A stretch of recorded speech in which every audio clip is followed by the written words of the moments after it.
السلام علیکم ورحمۃ اللہ وبرکاتہ۔ کل نفس ذائقۃ الموت۔ میرے بھائیوں، ہم میں سے ہر ایک نے ایک دن اس دنیا کو چھوڑ جانا ہے اور اس دنیا سے رخصت ہو جانا ہے۔ اس لیے میرے بھائیوں، ہمیں اپنی آخرت کی تیاری کرنی چاہیے۔ یہ جو جنازے ہوتے ہیں یہ ہمارے لیے ایک دعوت فکر ہوتے ہیں کہ ہم بھی اپنی جس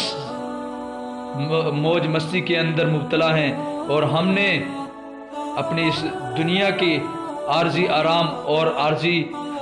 راحت کو دیکھ کر آخرت کی ہمیشہ ہمیشہ زندگی کے جو آنے والے مناظر ہیں اور آخرت میں ملنے والی جو اللہ پاک کی طرف سے ملنے والے انعامات ہیں ان کو ہم بھلا چکے ہیں اور ان کے لیے تیاری نہیں کر رہے۔ میرے بھائیوں، اس لیے ہمیں یہ کوشش کرنی چاہیے کہ ہم اپنی آخرت کی تیاری کریں۔ یہ جو جنازہ میں اور آپ دیکھ رہے ہیں یہ ضلع مانسہرہ کے ایک علاقہ ہے دربند، وہاں کا ایک بہت ہی نیک اور بہت ہی اچھا اور سادہ لوح انسان اور ایک ٹیکسی ڈرائیور جس کا نام محمد جاوید تھا، اس کے جنازے میں الحمدللہ میں نے بذات خود شرکت کی اور لوگوں کا ایک جمع غفیر اس کے جنازے میں موجود تھا،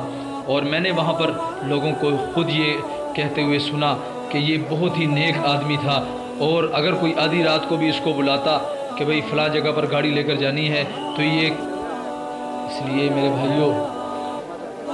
ہمیں ان جنازوں سے سبق حاصل کرنا چاہیے، اور ہمیں اپنی زندگی کے اندر جو ہم غرور کرتے ہیں، تکبر کرتے ہیں اور دنیا کے گھمنڈ میں ہم ایسی زندگی گزارتے ہیں کہ جب ہمارے پاس مال آ جاتا ہے تو ہم کسی کو کچھ نہیں سمجھتے، ہم کہتے ہیں میں سب کچھ ہوں۔ اس لیے میرے بھائیوں، ان چیزوں کو ہمیں بھلانا ہوگا اور ہمیں آخرت کی تیاری کرنی ہوگی، اور ہمیں دوسری کی فکر بھی کرنی ہوگی اور دوسرے بھائیوں کو بھی جنت کی طرف لانے کی کوشش کرنی ہوگی، اور غیر مسلم جو ہمارے